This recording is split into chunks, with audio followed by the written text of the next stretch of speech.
Vitamins, necessary for a healthy mind and body. George Scarseth, Ph.D., former Director of Research for the American Farm Research Association in Lafayette, Indiana, told about a village on the seacoast of Africa.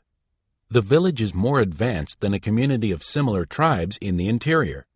Why? Because its inhabitants are physically stronger and more mentally alert. They have more bodily energy than the interior tribesmen. The difference between the tribesmen on the coast and those living inland stems from a difference in diet. The village tribesmen in the interior do not have a sufficient amount of protein, whereas those on the coast obtain quantities from the fish they eat. In his book, Climate Makes the Man, Clarence Mills wrote that the United States government found some inhabitants of the Isthmus of Panama excessively sluggish in their mental and physical activity. A scientific study disclosed that both the plant and animal life on which they depended for food lacked the B vitamins. When thiamine was added to their diet, the same people became more energetic and active. If you suspect that your diet is deficient in certain vitamins and elements so that your energy level is depressed, you should do something about it. A good cookbook can help you, and there are government pamphlets available at low cost. If the condition persists, have a physical checkup. Like your body, your subconscious mind will accept and absorb mental and spiritual vitamins without effort. But unlike your physical body, the subconscious will digest and retain unlimited quantities. Unlike your stomach, it never becomes stuffed. It will take and hold as much as you feed it, and still hold more. Where will you find these mental and spiritual vitamins? In books such as those recommended in Chapter 22, The Amazing Power of a Bibliography. In effect, the subconscious mind is like a battery.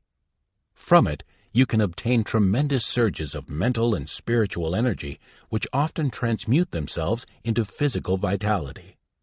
These jolts of energy will go to waste if we permit them to be short-circuited by needless negative emotions. But used constructively, this energy can multiply itself many times, just as a powerhouse generator produces vast amounts of useful power. The late William C. L'Engle, who was a prominent editor-in-chief in the book publishing business, illustrated this point beautifully in an article for Success Unlimited magazine. L'Engle described how energy is wasted through needless worry, hate, fear, suspicion, anger, and rage. All these waste elements, he said, could just as easily be transformed into power-producing units. To illustrate his point, Mr. L'Engle drew a picture of an electrical power plant. The open mouths of the furnaces, the red flames roaring inside, the water in the steam gauges bobbing at proper temperature level, the steam driving the pistons, turning the great generators, the copper commutators, golden surfaces, revolving so fast they seem motionless, green and blue sparks flashing from under the brushes, thick cables hooked up to the switchboard, carrying the electrical current throughout a city for thousands of useful purposes. Then, the other side of the picture, L'Engle continued.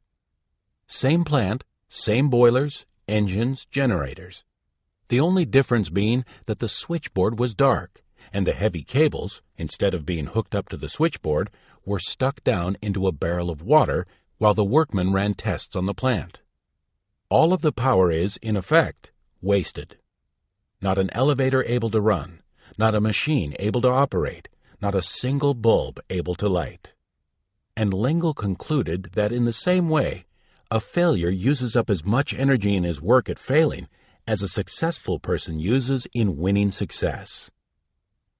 Tommy Bolt, the golf champion, used to waste his energy that way. If he sliced a ball or missed the green, he would let go with a fit of temper. Frequently, he'd become so angry that he'd wrap a golf club around the nearest tree. When he read the famous prayer of St. Francis of Assisi, it changed him into a man who directed his energy into the most fruitful channels. The prayer gave Tommy new peace of mind, and ever since then, he has carried in his pocket a card imprinted with a portion of the prayer. It reads, "God, grant me the serenity to accept the things I cannot change, the courage to change the things I can, and the wisdom to know the difference." Man is the only member of the animal kingdom who, through the functioning of his conscious mind, can voluntarily control his emotions from within rather than be forced to do so by external influences. He alone can deliberately change habits of emotional response. The more civilized, cultured, and refined you are, the easier you can control your emotions and feelings if you choose to do so. Fear, for example, is good under certain circumstances. If it were not for fear of water, many children would drown. However, it is entirely possible that you are wasting your mental and spiritual energy in this or other misdirected emotions. If so, you can throw a switch to direct the energy into useful channels. How? By keeping your mind on the things you do want and off the things you don't want. Your emotions are immediately subject to action. Therefore, get into action. Substitute a positive feeling for the negative one. For example, if you are fearful and want to be courageous, act courageous. If you want to be energetic, act energetic. But make sure, of course, that your energy is expended to a good and useful purpose. Don Fraser of Australia gives us a wonderful case in point. Born on the wrong side of the tracks in Balmain, a waterside suburb of Sydney, Dawn had an anemic body. But she had a king-sized determination to become a great swimming champion. She became the world's fastest woman swimmer. She was good, but sometimes she wasn't quite good enough to satisfy herself. While flying home from the Cardiff Empire Games, she read a book. It was Think and Grow Rich.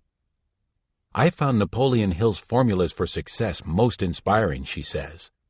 I began thinking about our defeat by the English girls in the medley relay, when in the freestyle leg I swam 60.6 seconds.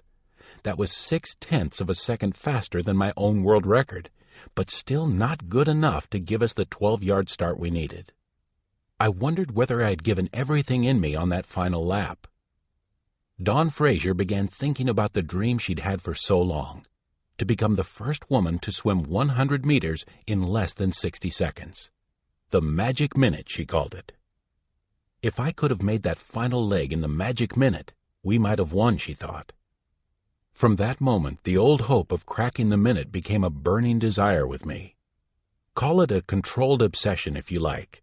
I made it my major ambition and formed a plan of positive action with the magic minute as my goal. As Mr. Hill advises, I decided to go the extra mile, mentally as well as physically. In addition to training her body, Miss Fraser now conditions her mind as well. She cracked record after record and eventually achieved her goal. Athletic coaches throughout Australia have been attracted to study Napoleon Hill's teachings, according to Thomas H. Weingard, an Australian newspaperman. Top coaches, in their search for methods that will give their champions just that little bit extra over and above their regular scientifically devised training program, are finding new inspiration in the doctrines of the great American expert, Weingard says. They are adapting Napoleon Hill's technique of mental approach to what is, essentially, a physical problem. Some have taken the PMA Science of Success course so they may apply the principles correctly. Is it time for you to recharge your battery?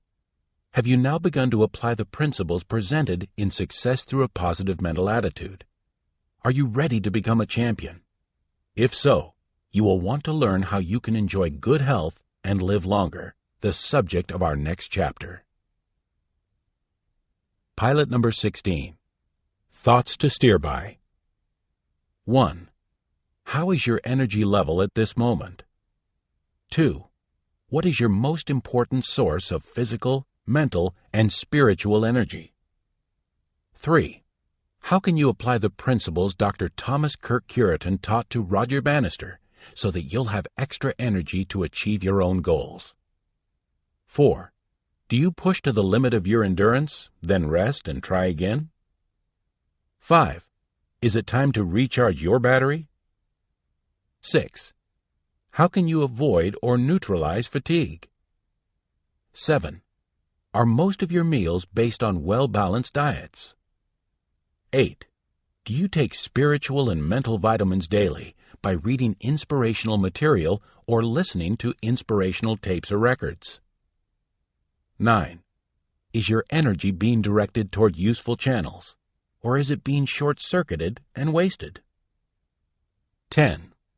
A failure uses up as much energy in his work at failing as a successful person uses in winning success. 11. God, grant me the serenity to accept the things I cannot change, the courage to change the things I can, and the wisdom to know the difference. 12. When is the emotion of fear justified, unjustified? 13. To be energetic, act energetically. Increase your energy level through PMA. Chapter 17. You can enjoy good health and live longer. Positive mental attitude plays an important role in your health and your day-to-day energies and enthusiasms for your life and your work. Every day, in every way, through the grace of God, I am getting better and better, is no pie-in-the-sky jargon for the man who recites the sentence several times each day upon awakening and again before going to bed. In one sense, he is putting PMA forces to work for him. He is using the forces which attract the better things of life to him. He is using the forces which the authors of Success Through a Positive Mental Attitude want you to use. How PMA aids you. PMA will help you develop mental and physical health and a longer life. And NMA will just as surely undermine mental and physical health and shorten your life. It all depends upon which side of the talisman you turn up. Positive mental attitude, properly employed, has saved the lives of many persons because someone close to them had a strong positive mental attitude. The following incident proves the point. The baby was only 2 days old when the doctor said, "The child won't live." "The child will live," responded the father. The father had a positive mental attitude. He had faith. He believed in the miracle of prayer. He prayed. He also believed in action. And he got into action. He placed the child under the care of a pediatrician who also had a positive mental attitude.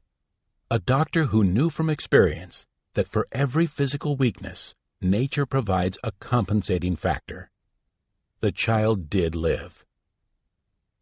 I can't go on. Death separates pair, for instant. The above headline appeared in the Chicago Daily News. The article mentioned that a building engineer, a 62-year-old man, came home and went to bed with chest pains and shortness of breath. His wife, who was 10 years younger, became alarmed and began hopefully to rub her husband's arms to increase circulation. But he died. "I can't stand to go on any more," the widow told her mother, who was beside her. And then the widow died. She died that very same day. The baby that lived and the widow who died demonstrate the powerful forces of positive and negative mental attitudes. Knowing that accentuating the positive will attract good things to you and accepting the negative will bring the bad, isn't it common sense to develop positive thoughts and attitudes? If you have not already done so, now is the time to develop a PMA philosophy. Prepare for any possible emergency. Always have something to live for. And remember, when you have something to live for, the subconscious mind forces upon your conscious mind strong motivating factors to keep you alive in times of emergency. We need look no further than Rafael Correa to prove our point. An eventful night. He was only 20 years of age. His family was not wealthy, yet it was particularly well esteemed. Therefore, 6 doctors and a young intern had struggled all night in that small operating room at San Juan, Puerto Rico, trying to save Rafael's life. Now, after 12 hours of unceasing watchfulness and attention, they were tired, and they were sleepy. Try as they would, they were finally unable to hear his heartbeat. They couldn't find his pulse. The head surgeon took a knife and cut the blood vessels in Rafael's wrist. The fluid was yellow. The surgeon hadn't used an anesthetic, for the boy's body was so weak that pain didn't seem possible. The doctors thought he could not hear what they were saying, and they spoke as if he were dead. One said, "Not even a miracle can save him now." The chief surgeon took off his surgical coat and prepared to leave the room. The young intern asked, "May I have the body?" "Yes," was the response. The doctors left the room. It has been written, "So we do not lose heart, because we look not to the things that are seen, but to the things that are unseen. For the things that are seen are transient, but the things that are unseen are eternal." They could see the physical body, but Raphael was a mind with a body. What was happening to the mind of Raphael Correa which was not visible? In that twilight state between life and death, Raphael was not able consciously to move his body. But because of the positive mental attitude he had developed in his subconscious mind by reading inspirational books, his mind was communicating with a higher power. He felt that God was with him. He began to speak to God as a friend, like a man talking with another. "You know me. You are inside me. You are my blood. You are my life. You are my everything. There is but one mind, one principle, one substance in the universe, and I am one with all else. If I die, I don't lose anything. I just change form. But I am only 20 years old. Dear God, I'm not afraid to die, but I'm willing to live. If you choose to give me life someday, somehow, I'll be able and willing through your mercy to lead a better life and to help others." As the intern approached Raphael, he looked at Raphael's face and observed the twitching of his eyelids and a teardrop falling from the corner of his left eye. "Doctor, doctor, come quickly. I think he's alive," he called excitedly. It took more than a year for him to regain his strength, but Raphael Correa did live. Some years later, Raphael flew from San Juan to Chicago to ask the authors to hold a 3-evening PMA seminar at San Juan. It was then that Raphael told us his story of that eventful night in his life. We were inspired by his story, and particularly also by the fact that since he had been granted his life, he was trying to make good on his promise to help others. We flew to San Juan to conduct the seminar. While we were in San Juan, Raphael introduced us to the chief surgeon who had been with him all that night, and the doctor confirmed Raphael's story. During the course of the conversation, we asked Raphael, "What was the name of the book that influenced you in your hour of need?" Raphael replied, "I had read many inspirational books, but I believe the thoughts that went through my mind that night were primarily from Science and Health, with Key to the Scriptures by Mary Baker Eddy." As proved by Raphael, inspirational books are tremendously instrumental in changing lives, and there is no book with more inspiration and motivation than the Bible. The Bible has changed the lives of more persons than any other book. It has helped countless thousands to develop physical, mental, and moral health. Reading the Bible has developed a greater understanding of its truths in many persons and caused them to draw closer to their own church. This is because the Bible has motivated them to positive action. An inspirational book like the one you are now listening to can also motivate you.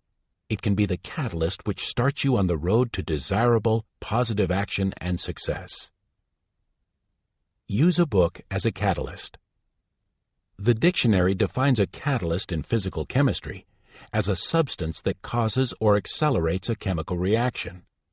The dictionary further states that an anti-catalyst or negative catalyst retards a reaction. The authors recommend that you use good inspirational books as positive catalysts to accelerate your progress toward achievement of true success in life. And they hasten to warn you that you choose such catalysts with care. In Chapter 22 of this book, entitled The Amazing Power of a Bibliography, you will find listed many books which the authors guarantee can act as positive catalysts in your life, if you are ready. Martin J. Coe, in his book Your Greatest Power, tells of a British regiment that used the 91st Psalm as a catalyst to aid them not just to achieve a material goal, but for the very preservation of life itself.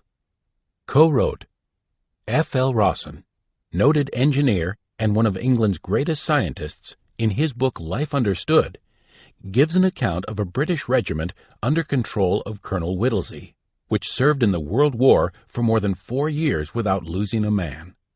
This unparalleled record was made possible by means of active cooperation of officers and men in memorizing and repeating regularly the words of the 91st Psalm, which has been called the Psalm of Protection. Protection of your life can also be accomplished by protecting your health. And let there be no misunderstanding about it. Your health is one of your most valuable assets.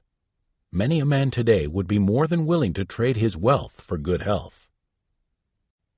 I'd rather have my health than his money. It is said that a healthy, ambitious 18-year-old clerk in a produce firm in Cleveland, Ohio, developed a major definite aim of becoming the world's richest man. At the age of 57, he retired on doctor's orders. Like many American businessmen, he had it, stomach ulcers and shot nerves. In addition, he was a hated man. I'd rather have my health than his money, many said. John K. Winkler tells the story in John D., A Portrait in Oils. Can money buy physical and mental health, a longer life, and the esteem of your fellow men? When John D. Rockefeller retired from active business, his major definite aims were to develop a healthy body, maintain a healthy mind, live a long life, and later, to win the esteem of his fellow men. Could money buy these? It did. Here's how Rockefeller did it, and what it can mean to you. Rockefeller attended the Baptist church services every Sunday and took notes to learn the principles that he might apply daily. Slept 8 hours every night and took short naps every day, and through rest he avoided harmful fatigue. Took a bath or shower every day. He was neat and clean in his appearance. Moved to Florida to a climate conducive to his good health and longevity. Lived a well-balanced life, for fresh air and sunshine were absorbed while he daily engaged in his favorite outdoor sport, golf. And indoor games, reading, and other wholesome activities were enjoyed with regularity. Ate slowly, in moderation, and chewed everything well. The saliva in his mouth was permitted to mix with the masticated foods and liquids, and they were well digested before they were swallowed. They were swallowed at body temperature. Foods too hot or too cold for the mouth were not dumped into his stomach to burn or freeze its lining. Digested mental and spiritual vitamins.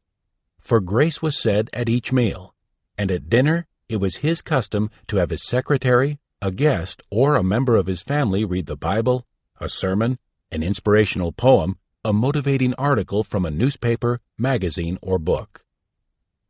Employed Dr. Hamilton Fisk Bigger full-time. Dr. Bigger was paid to keep John D. well, happy, and alive. He did this through motivating his patient to develop a cheerful, happy attitude.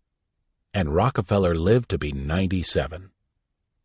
Didn't want the hatred of his fellow men to be inherited by the members of his family. Therefore, he began intelligently to share a part of his possessions with the needy. At first, Rockefeller's motive was primarily a selfish one. He wanted a good reputation. Then something happened. By acting generous, he became generous. And by bringing happiness and health to many through his charitable and philanthropic contributions, he found them for himself. And the foundations he established will benefit mankind for generations to come. His life and money were instruments for good. This world is a better and healthier world to live in because of John D. Rockefeller. You shouldn't have to amass a fortune before you come to realize that PMA will attract perfect health. But there are some other ingredients which should be used along with PMA, and one of them is health education. Don't be ignorant about your health. The price of ignorance is sin, sickness, and death. What do you know about hygiene? Hygiene is defined as a system of principles or rules designed for the promotion of health. Social hygiene often refers specifically to venereal contagion. Ignorance of physical, mental, and social hygiene can lead to sin, sickness, and death. If you are timid in discussing such matters, read Venture of Faith by Mary Alice and Harold Blake Walker. Today, because of PMA, the family, schools, churches, press, the medical profession, federal and state governments, and youth organizations endeavor to lift the dark cloud of ignorance regarding physical, mental, and social hygiene through education. Prevention is taught as well as cure. But a cure for alcoholism is not so easy to come by as education and hygiene. Alcoholism ranks as the fourth largest health problem in the nation.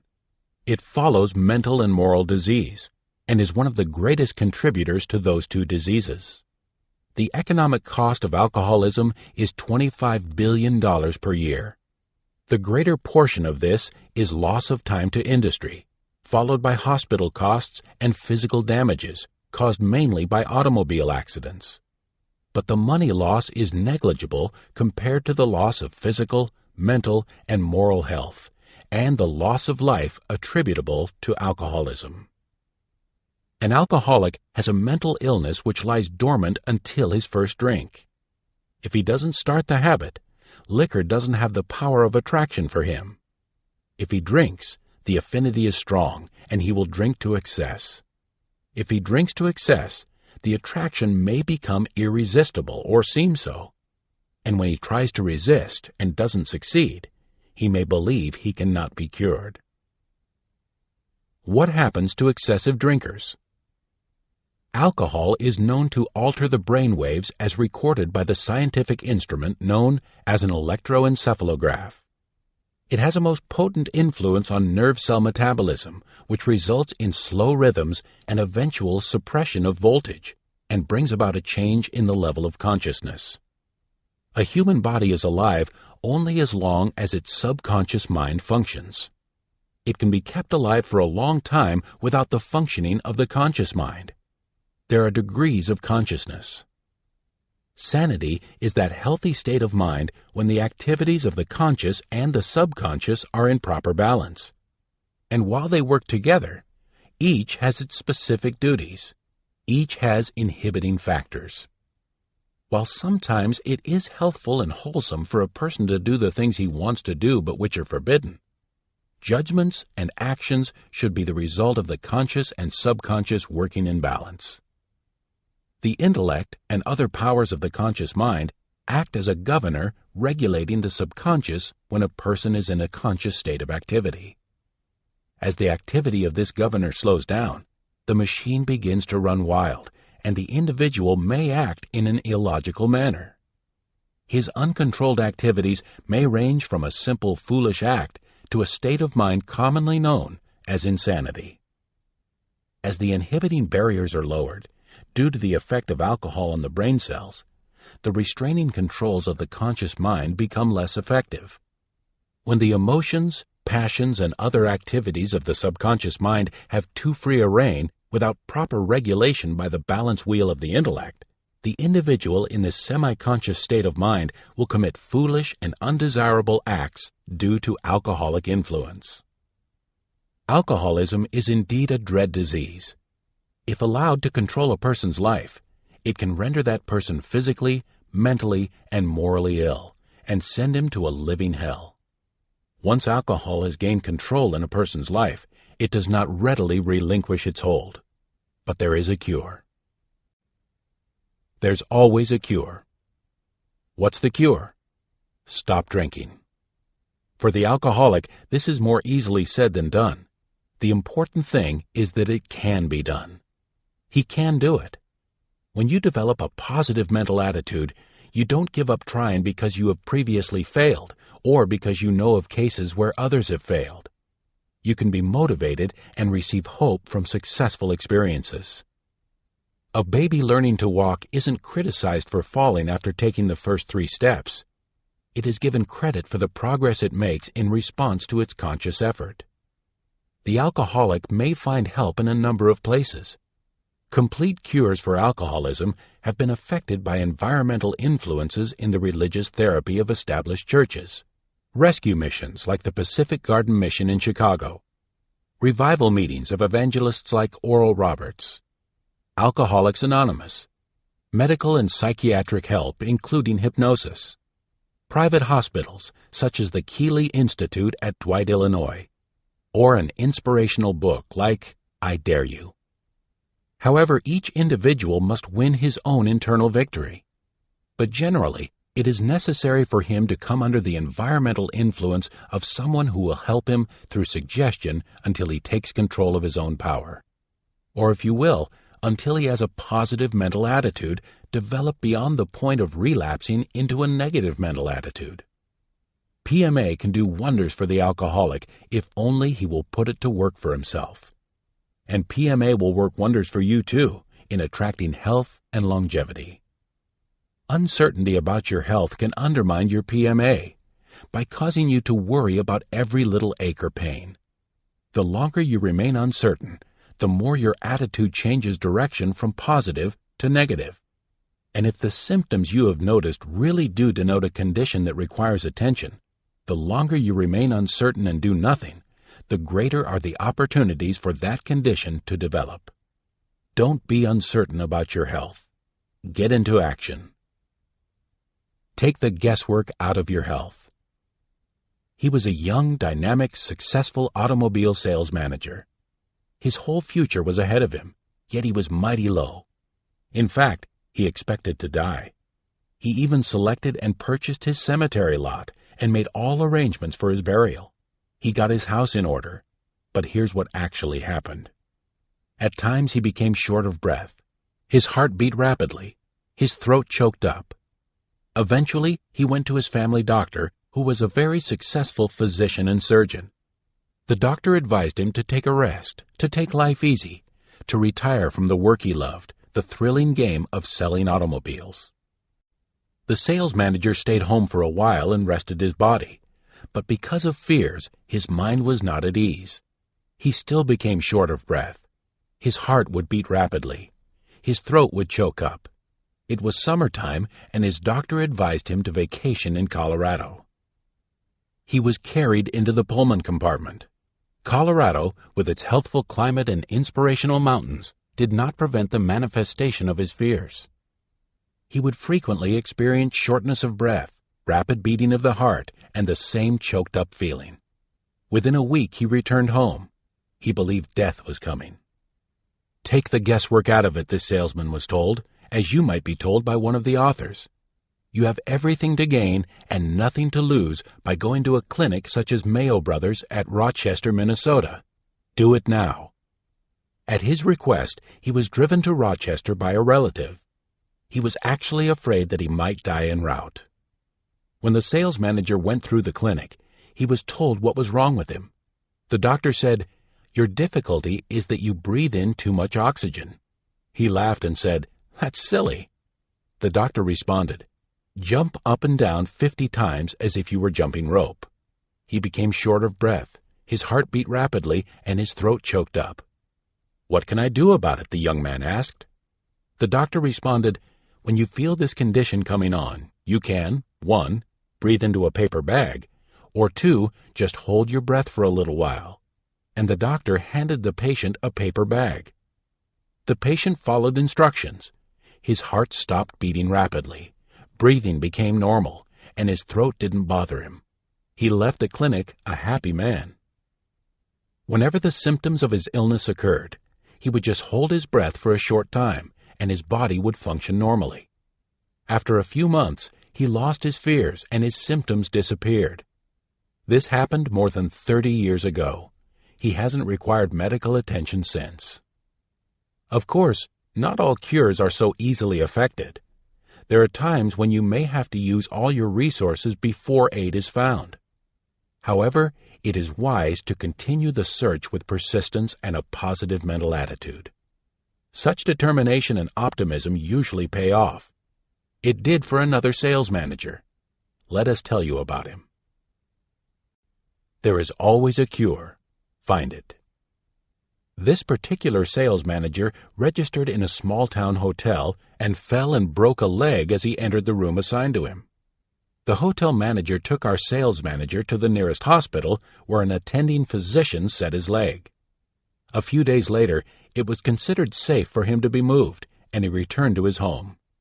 He convalesced for several weeks under the attention of his family physician, but while he seemed to improve, the fracture did not heal. After many weeks, the doctor told him that he would get progressively worse. He would become a cripple.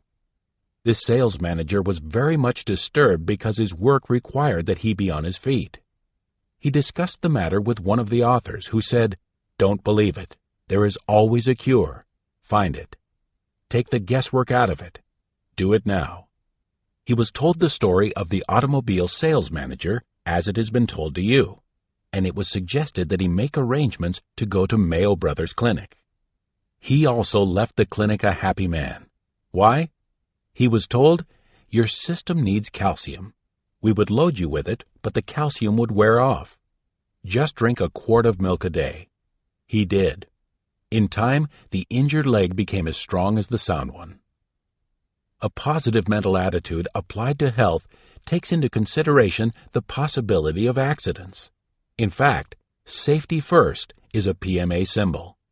From it, you receive the suggestion to become alert and enforce your desire to live, to save life and property. Be sure you're not driving to your own funeral. A newspaper article carried a headline reading, "Late for a funeral, 6 die in 100-mile-per-hour blowout." The lead read, 6 funerals were precipitated Sunday by the crash of an automobile whose driver was stepping on the gas in fear he and his relatives would be late for one funeral. Drive carefully if you want to be physically and mentally healthy, and if you want to live longer. As a pedestrian, be alerted to the hazards and obey traffic laws. And when you ride with another person at the wheel of the automobile, remember, you are at the mercy of his physical and mental weaknesses, if any, as well as the mechanical condition of his car. Have the courage to refuse to ride with an intoxicated driver, or in an automobile in which the brakes don't operate properly, even if you own the car. The life you save may be your own. Safety first saves lives with PMA. Although it cost $1 million a floor for each of its 41 stories, the Prudential Building in Chicago was the most inexpensive office building of its kind ever constructed. Why? It didn't cost a single life. There were no serious accidents. Safety factors were installed because of PMA. In comparison, negative mental attitudes comprising ignorance and carelessness caused in tragic accidents 1 death for every 100 feet of height of the Empire State Building, 110 deaths in the construction of Hoover Dam, 1 life for every 110 feet in the construction of the San Francisco-Oakland Bay Bridge, 80 deaths in the construction of the Colorado River Aqueduct, 1,219 deaths in the construction of the Panama Canal. There were 4,766 additional fatalities during the construction of this project from other causes. 97 deaths in the building of Grand Coulee Dam and the Columbia River Basin Project. Of course, no one actually knows when tragedy will strike, but it always is better to be prepared. You will be prepared if you have a positive mental attitude. Aunt Kitty was. When tragedy strikes. Aunt Kitty lost her only son when he was 9 years old. Like many good housewives and mothers, she had no business training. But Aunt Kitty did have a strong religious faith. She knew that in spite of her great loss, it was her job to go on living and contributing her share to make this world a better world to live in. But how could she maintain physical and mental health so that she could go on? Aunt Kitty decided that in order to ease her pain and fill the great void in her life, she would have to keep very busy and do whatever her abilities would permit to make other people happy, since she could no longer do this for her son. So she got a job as a waitress in a busy restaurant. Her hours were long. Her work made it mandatory to talk with people and to act cheerful. Faith in her religion and a sincere interest in other people, combined with work and time, neutralized her pain and saved her physical and mental health. Actually, your health may be affected by many internal influences. and some of these influences may be mental figments of the imagination. High school girl gets pains before examinations. Because of the interrelationship between the mind and body, the subconscious mind may create apparent bodily disorders induced by emotional disturbances to bring about a specific desired result. A true life experience will prove the point. A high school girl experienced severe backaches the morning of any day on which she was to take a German or history examination. She didn't like either subject. She wasn't properly prepared. Her pains were so severe that she believed she couldn't get up from bed. She was not pretending. She suffered. A peculiar characteristic of the pain was that at about 3:30 in the afternoon, when school was over for the day, the pain would subside. On the same evening when her boyfriend came to call, the pain would marvelously disappear. This girl, you probably are thinking, could do with a little psychiatry. She could. She and many others like her have been helped through religion and psychiatry. The two are not as far apart as many may think. Why? Religion and psychiatry.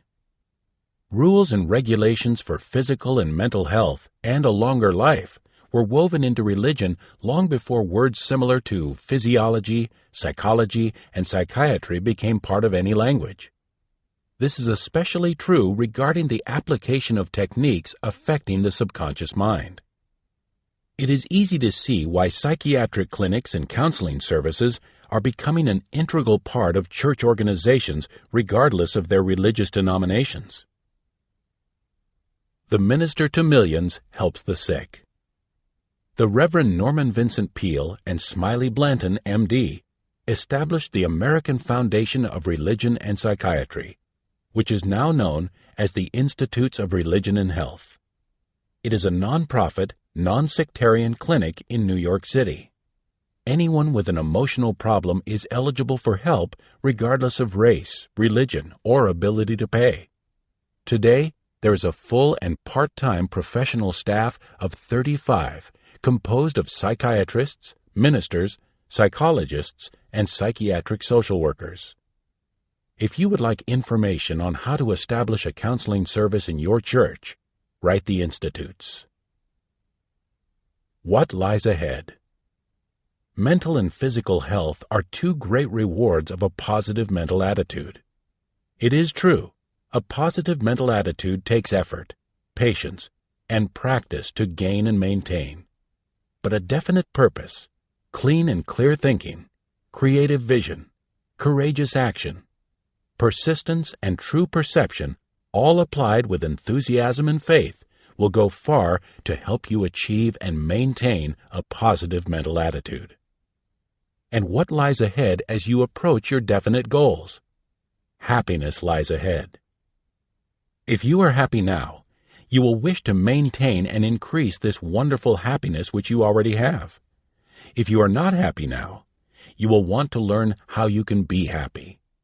Let's turn to Chapter 18, entitled, Can You Attract Happiness?, to find additional PMA success principles to speed us in our pursuit of happiness.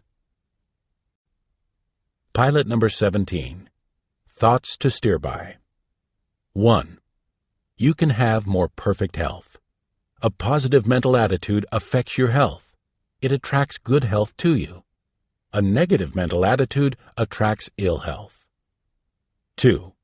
Thinking good thoughts, positive and cheerful thoughts, will improve the way you feel. What affects your mind also affects your body. 3. A positive mental attitude toward the ones you love may be the means of saving their lives. Remember the father who saved the life of his infant son by going into action with a positive mental attitude. 4.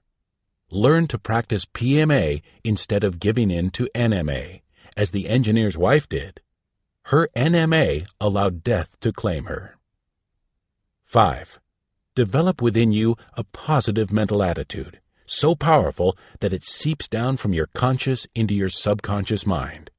If you do, you will find that in times of need and emergency, it will automatically flash back to your conscious mind, even in the greatest emergency of life. death. 6. Make a study of the Bible and other inspirational books. They will both inspire and teach you how to motivate yourself to positive, desirable action, and thus help you achieve the goals you desire. 7. Learn to use the 17 success principles and to apply them to your life. Have you memorized them? 8. All the wealth in the world cannot by itself buy good health, but you can achieve good health by striving for it and observing simple rules of hygiene and good health habits. Remember, John D. Rockefeller had to retire at the age of 57 because of ill health, but through a positive mental attitude and wholesome living, he reached the ripe old age of 97. 9. PMA recognizes the importance of education in physical, mental, and social hygiene, and that ignorance of these subjects can mean sin, sickness, and death. Keep abreast of current developments affecting your mental, moral, and physical health. 10. Never abandon hope, for there is a potential cure for every ailment. Develop PMA and take the guesswork out of your health by seeking aid at the right time. 11. PMA repels accidents and tragedies by keeping the person with PMA alert to dangers at all times. Should tragedy strike, however, PMA can guide you in meeting reverses calmly and deliberately. 12. A sound mind and sound body are attainable if you will put PMA to work for you. Remember, you can enjoy good health and live longer with PMA. I feel healthy, I feel happy, I feel terrific. Chapter 18. Can you attract happiness? Can you attract happiness?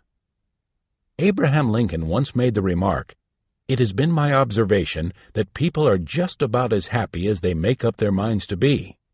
There is very little difference in people, but that little difference makes a big difference. The little difference is attitude. The big difference is whether it is positive or negative. Persons who want to be happy will adopt a positive mental attitude and be influenced by the PMA side of their talisman.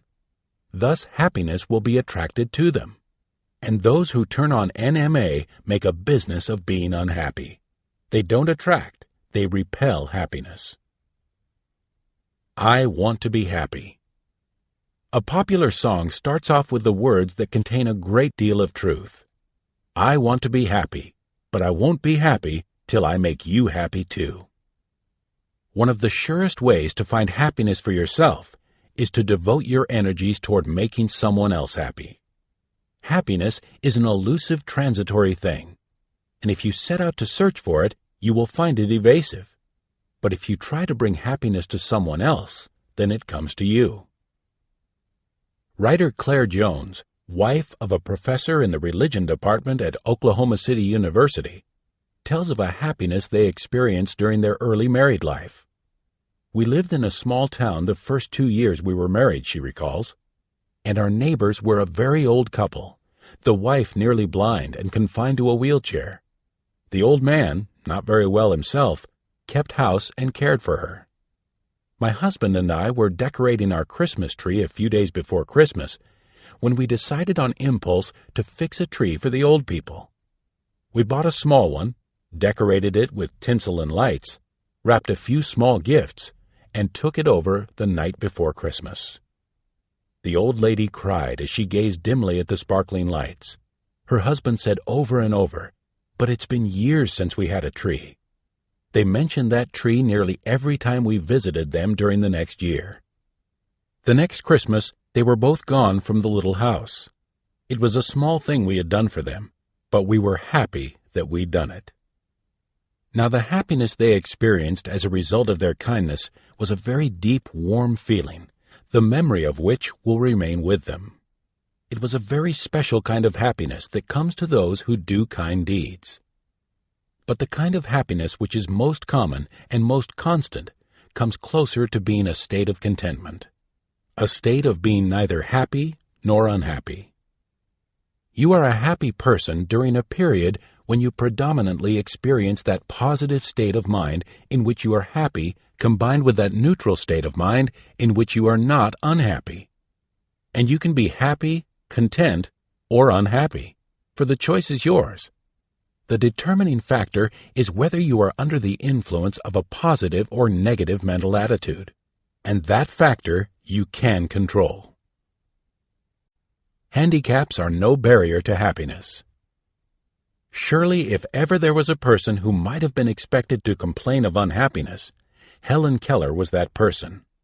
Born deaf, mute, and blind, deprived of knowledge of normal communication with the persons who surrounded her, she had only her sense of touch to help her to reach out to others and to experience the happiness of loving and being loved. But reach out she did, and through the aid of a devoted and brilliant teacher who in love reached out to Helen Keller, that deaf, mute, and blind little girl became a brilliant, joyful, happy woman. Miss Keller once wrote, "Anyone who out of the goodness of his heart speaks a helpful word, gives a cheering smile, or smooths over a rough place in another's path, knows that the delight he feels is so intimate a part of himself that he lives by it. The joy of surmounting obstacles which once seemed unremovable, and pushing the frontier of accomplishment further, what joy is there like unto it?" If those who seek happiness would stop one little minute and think, they would see that the delights they already experience are as countless as the grasses at their feet, or the dewdrops sparkling upon the morning flowers. Helen Keller counted her blessings and was profoundly grateful for them. Then she shared the wonder of these blessings with others, and caused them to feel delight. Because she shared that which is good and desirable, she attracted unto herself more of that which is good and desirable. For the more you share, the more you will have. And if you share happiness with others, happiness will grow richer within you. But if you share misery and unhappiness, you will attract misery and unhappiness to yourself. And we all know of persons who are eternally having troubles, not problems or opportunities in disguise. Theirs are spelled Trouble. No matter what happens to them, it just isn't good. And this is because they are always sharing their troubles with others. Now there are many lonely people in this world who long for love and friendship but never seem to get it. Some repel that which they seek with NMA. Others curl up in their little corners and never venture out. They secretly hope that something good will come to them, but they do not share any of the good which they enjoy. They do not realize that when you withhold from others that which you have which is good and desirable, your own portion of the good and desirable diminishes. Others, however, have the courage to do something about their loneliness, and they find their answer in sharing the good and beautiful with others. There was one such little boy who was a very lonely, unhappy little boy indeed. When he was born, his backbone was arched into a grotesque hump, and his left leg was crooked. Looking at the infant, the doctor assured the boy's father, "But he'll get along all right." The family was poor, and the baby's mother died before he was a year old. As he grew up, other children shunned him because of his misshapen body and his inability to participate successfully in many of their activities. Charles Steinmetz was his name, and he was a lonely, unhappy little fellow. But the great giver of all good had not overlooked this little fellow. To compensate for his misshapen body, Charles had been endowed with an extraordinarily keen mind. Using the greatest asset available to him, Charles ignored his physical disabilities about which he felt he could do nothing, and worked to excel with his mind. At 5, he could conjugate Latin verbs. At 7, he learned Greek and a smattering of Hebrew. At 8, he had a good understanding of algebra and geometry. When he went on to college, he excelled in all his studies. In fact, he was graduated with honors. He had carefully saved his pennies so he could rent a dress suit for the occasion. But with the inconsiderate cruelty that is so often characteristic of persons under the influence of NMA, the school authorities posted a notice on the bulletin board excusing Charles from the ceremonies. At long last, it occurred to Charles that instead of trying to force respect for himself from people by making them take notice of his mental capacities, he would cultivate their friendship. He would use his abilities not to attract notice and to satisfy his own ego, but for the furtherance of the good of mankind. To start his new way of life, he boarded a ship and came to America. Having reached this country, Charles Steinmetz began to look for a job. Several times he was rebuffed because of his appearance, but he finally landed a job with General Electric as a draftsman at $12 a week. In addition to his regular duties, he spent long hours in electrical research, and he endeavored to cultivate the friendship of his fellow employees by trying to share with them that which he had that was good and desirable. After some time, the chairman of the board of General Electric Company recognized the rare genius of this man and said to Charles, "Here is our entire plant. Do anything you want with it. Dream all day if you wish. We'll pay you for dreaming." Charles worked hard, long, and earnestly. During his lifetime, he patented more than 200 electrical inventions and wrote many books and papers on problems of electrical theory and engineering. He knew the satisfaction of a job well done, and he also knew the satisfaction of making contributions which went far to make this world a better place to live in. He accumulated wealth and acquired a lovely home which he shared with a young couple he knew. Thus Steinmetz experienced the happiness of a full and useful life. Happiness begins at home. The greater part of the life of each of us is spent in our homes with our families. And unfortunately, that dwelling, which should be a haven of love, happiness, and security, too often turns into an antagonistic place where the members do not enjoy happy and harmonious relationships. Problems in the home can arise for many reasons. In one of our PMA Science of Success classes, a very gifted, aggressive young man of about 24 was asked, "Have you a problem?" "Yes," he replied. "My mother. In fact, I have decided to leave home this weekend." When the student was asked to discuss his problem, it became evident that the relationship between him and his mother was not harmonious. It was apparent to the instructor that her aggressive, dominant personality was similar to his. The class was informed that the personality of an individual can be compared to the powers of a magnet. When two like powers are in line and push or pull in the same direction, they are drawn to each other by attraction. When the powers are opposed to each other, they resist and repel one another. When they are placed side by side and both confront the same outside forces, the individuals, like the magnets, remain separate entities. Yet their strength to attract and repel these forces is increased even though between themselves they are opposed. The instructor continued by saying, "It appears that your behavior and that of your mother are so similar that you can determine how she reacts to you by the way you react to her. You can probably evaluate her feelings by analyzing your own. Therefore, you can solve your problem easily." When two forceful personalities are opposed, and it is desirable that they live together in harmony, at least one must use the power of PMA. Here's your specific assignment for this week. When your mother asks you to do something, do it cheerfully.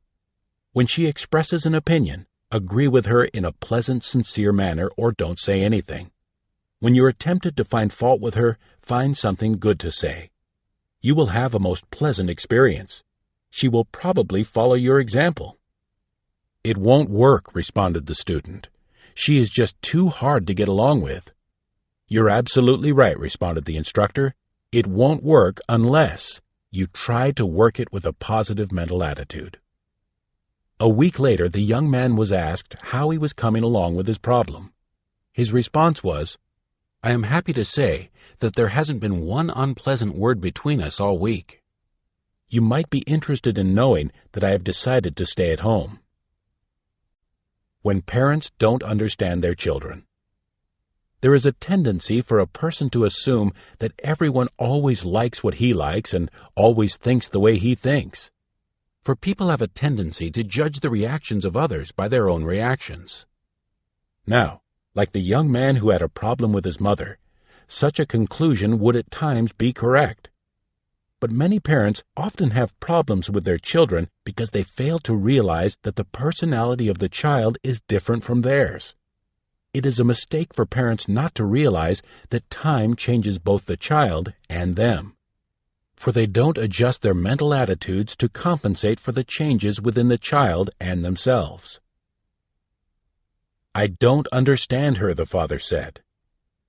A lawyer and his wife had 5 wonderful children.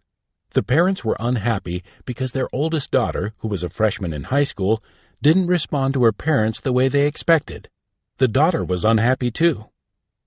"She's a good girl, but I don't understand her," the father said. "She doesn't like to do work around the house, yet she'll toil for hours at the piano. In the summer, I got her a job at the department store, but she didn't want to work. She just wants to play the piano all day." It was our recommendation that the parents and daughter be given an activity vector analysis by one of the authors. In Chapter 10, entitled How to Motivate Others, you heard about activity vector analysis. These results were very revealing.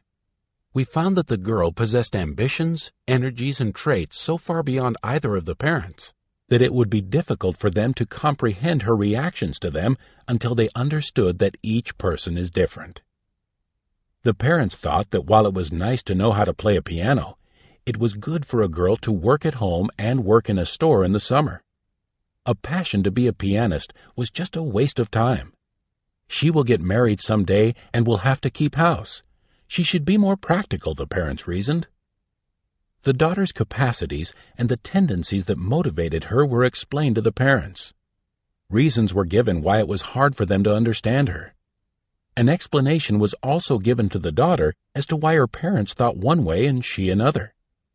When the 3 endeavored to understand what brought about their problem and how they could adjust to it with a positive mental attitude, they were able to live together in greater harmony. To have a happy home, be understanding. To be happy, be understanding of other people. Realize that another person's energy level and capacities may not be the same as yours. He may not think like you. Try to understand that what he likes may not be what you like. When you realize this, you will find it easier to develop a PMA in yourself and to do that which will create desirable reactions in others. Opposite poles of a magnet attract each other, and so do persons with opposite personality traits. And where there is a community of interest, 2 individuals may experience a happy association together, although each has opposite characteristics in many respects.